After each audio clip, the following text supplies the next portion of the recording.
The sun was already high when the 7 men were brought out from the city. Their hands were bound, their faces drawn, eyes fixed on the ridge ahead.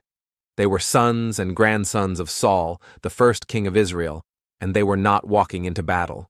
They were walking into judgment. At the top of the hill stood the gallows built by the Gibeonites, the very people Saul had wronged years before. This was not secret revenge, but a public reckoning. To understand the moment, you have to step back into Saul's reign. The Gibeonites were not Israelites. They were descendants of Amorites who had once deceived Joshua generations earlier, making a covenant with Israel for their survival. Joshua swore before God that the Gibeonites would live in peace, and Israel kept that oath for centuries. But Saul, zealous to strengthen Israel, broke that covenant.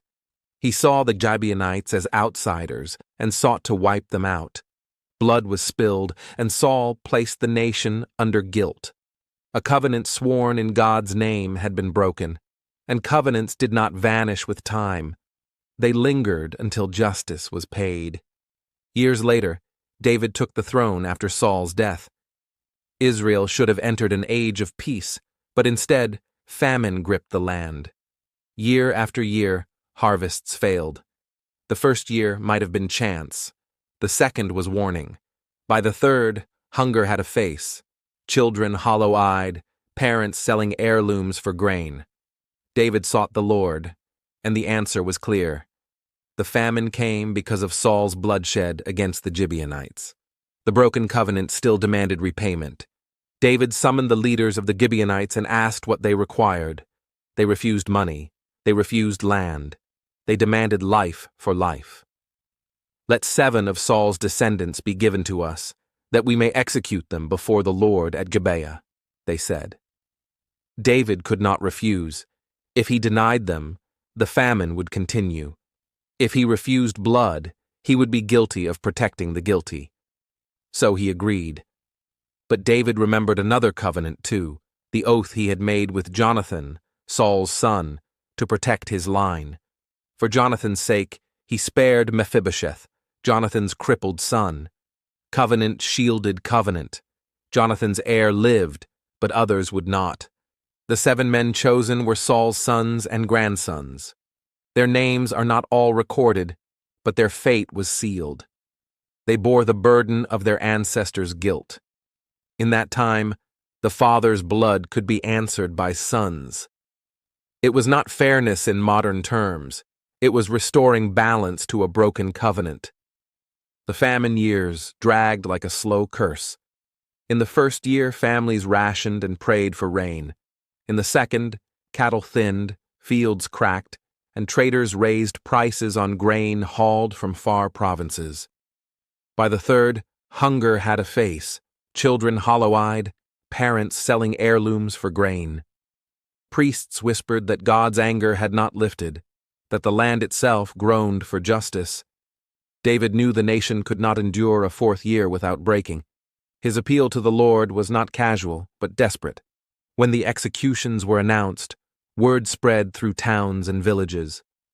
People came not to jeer, but to see whether the judgment would break the famine. Some wept for Saul's line, remembering his victories and his downfall. Others watched grimly, muttering Saul brought this on his house when he struck the Gibeonites. The hill air that morning was heavy with dust and silence. Mothers clutched their children close as the Gibeonites prepared the gallows. It was not the clash of armies, but the stillness of ceremony, where every sound, the creak of wood, the shuffle of feet, the cry of a crow, felt magnified.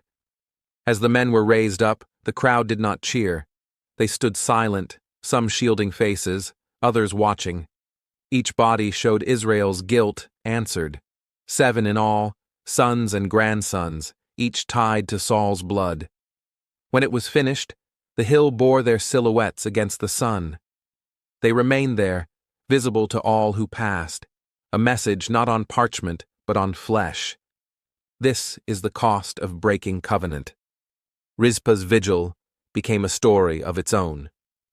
Rizpah, a concubine of Saul and mother to 2 of the executed men, came to the hill after their bodies were left exposed. Her sackcloth lay on bare rock where she stationed herself. By day she stood, waving her arms, driving birds from pecking at the dead. By night she lit small fires, keeping beasts at bay. People passing on the road saw her dark figure against the glow and whispered of her devotion. Weeks stretched into months, and still she remained, hair matted, skin burned. Mothers told their daughters of her courage, that a mother's love could endure where strength failed. Farmers said her vigil moved heaven. Her act forced the nation to reckon in human terms. When David heard of her watch, he saw justice served but compassion neglected. His order to gather the bones of Saul, Jonathan, and these men was more than a gesture. It was to heal a wound that had festered. When the remains were laid in Kish's tomb, mourners gathered again, this time in solemn closure. The rains fell soon after, softening soil, greening hills, filling jars with water. The famine ended, rains returned, fields sprouted. To Israel, the executions had lifted the curse. But the memory endured. The lesson burned. To break covenants before God was to bring guilt on house, sons, and people. Generations later, the story was still remembered as proof of how seriously God took the promises his people made. In the record of Samuel, the passage is short, but behind it lies hunger, guilt, the cries of a mother, and 7 men put to death for their father's guilt. It is one of the harshest stories of justice in the Old Testament, public, generational, absolute.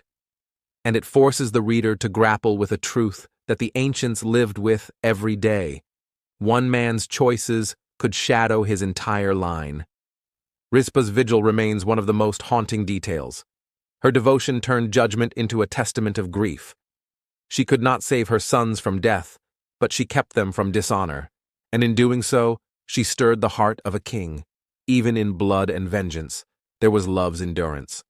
The execution of Saul's 7 closed a chapter of blood guilt over Israel.